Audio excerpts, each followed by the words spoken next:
Hey, welcome back to my channel. I have not done anything new in a little bit, so I just wanted to do a book haul because I've bought a lot of books recently. Spectre Inspectors. This is Bowen McCurdy and Caitlin Musto, and this is a YA graphic novel about a group of teens slash early 20s, I think, that have started a YouTube channel based around doing like haunted house kind of stuff and ghost hunting. One of them becomes possessed, and it's like still kind of fun and quirky, and I'm having such a great time with it so far. I also picked up a manga called My Brain is Different, Stories of ADHD and Other Developmental Disorders by Monzusu, and this is a manga. I didn't know anything about this, but obviously the content seems really interesting to me. It says it is following 9 adults with developmental disorders as they outline their struggles and triumphs. So I think this is very much maybe autobiographical, or maybe kind of just like talking from personal experience. I also picked up a more popular queer graphic novel. This is Mooncakes, and it says there's a teen witch named Nova, and she is following reports of a white wolf in the woods and discovers that it's actually her childhood crush, and I believe they are going to become romantically involved. Ooh, the artwork is very colorful, if you can tell. A horror manga. This is Drip Drip by Paru Itagaki, and this is a manga about a woman that I think either when she becomes aroused or when there is like, so when she perceives something as dirty, she gets like a massive nosebleed. And I know this one is a more mature manga just because I think one of the instances she's like sexually intimate with someone, and her nose starts bleeding because like inherently her brain sees that sexual encounter as dirty. And I think her partner, or whoever she's having that intercourse with, is freaked out. The Pet Detective Agency by Noji, and I believe this is technically a BL. This is about these two characters who work at a pet detective agency. Despite his rugged looks and pink hair, animals seem to adore him, making him the perfect candidate for finding lost pets. He's also in love with his boss. And it just seems really sweet. Across the Field of Starlight by Blue Delaquanti, and this is a queer sci-fi like spacey graphic novel.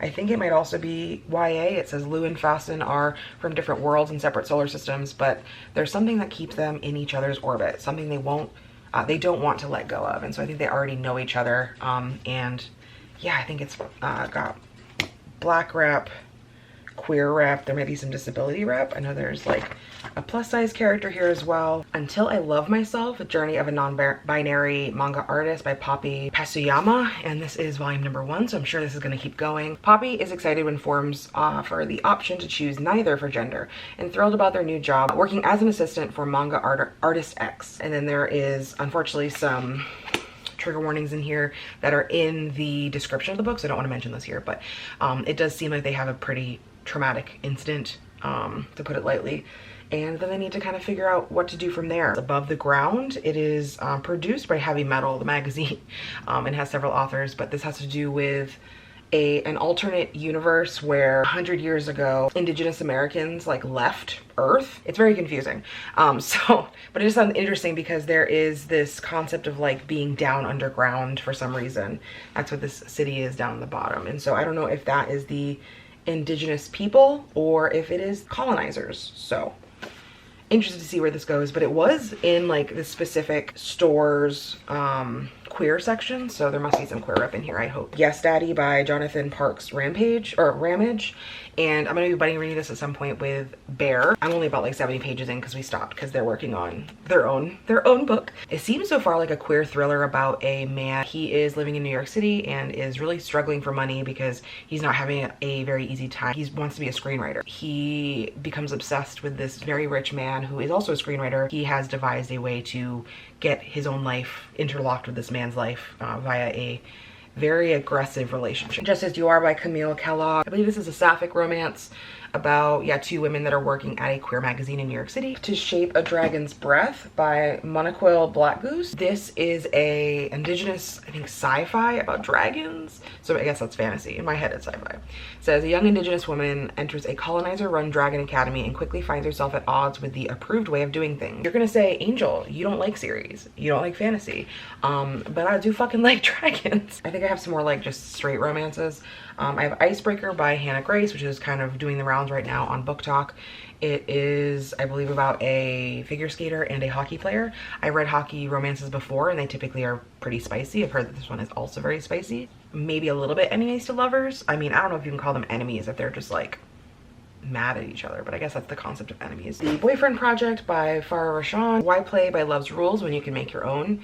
Samaya has never thought she would be that girl, but a live tweet of a horrific date just revealed the painful truth. She's been catfished by a 3-timing jerk of a boyfriend. She ends up falling in love with someone that she works with. And I think I've heard about this one a lot.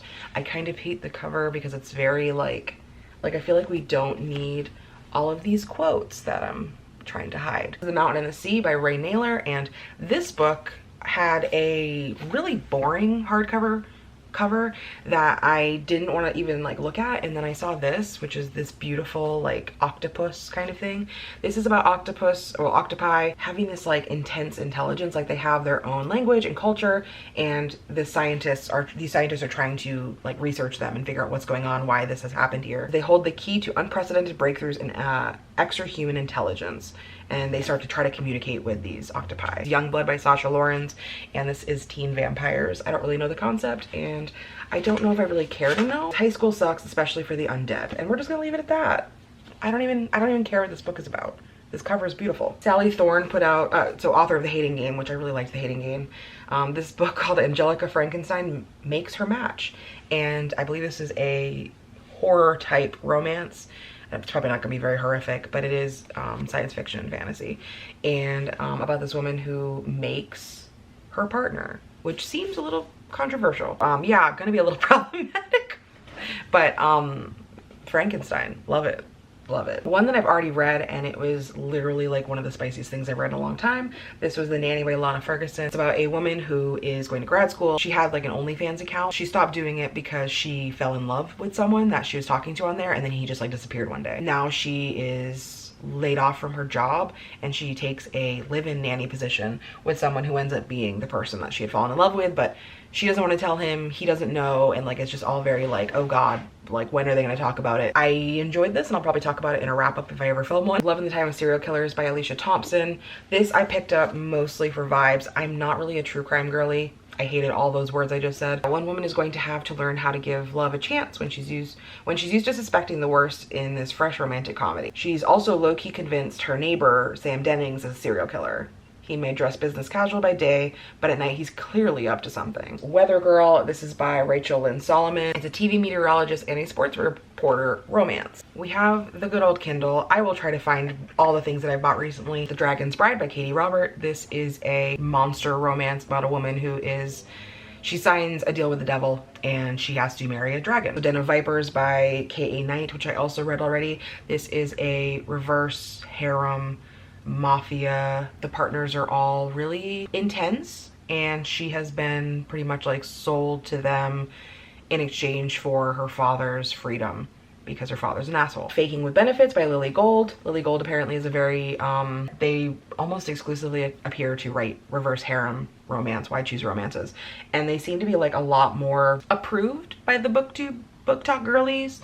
As you can tell by the cover, it's like much more like normal reverse harem. Like a lot of the times I end up in these realms of like monster, mafia boss, whatever, reverse harem kind of stuff, but this seems like normal dudes, and I think she's actually friends with all of them beforehand. Spitfire by Maya Kern. This is a very long fantasy, I think polyamorous monster romance. I believe it has to deal with like a prince that is like very bratty. Heart Haunt Havoc by Freydis Moon, which is a queer horror, I think maybe romance. I don't know much about it though. I think that is finally it for all the books that I have purchased recently, so we can finally call it a day and I can end this video. But yeah, a lot of things to read. Some I've read, but not enough, not nearly enough. Let me know in the comments down below if you stuck around this long. Do you have any books from this list that you've read or you would recommend to me to read right away? As you can tell, I'm kind of back on my romance journey, even if it's like monster reverse harem stuff. Thank you so much for watching. Hope you enjoyed this video, and I'll see you next time. Bye.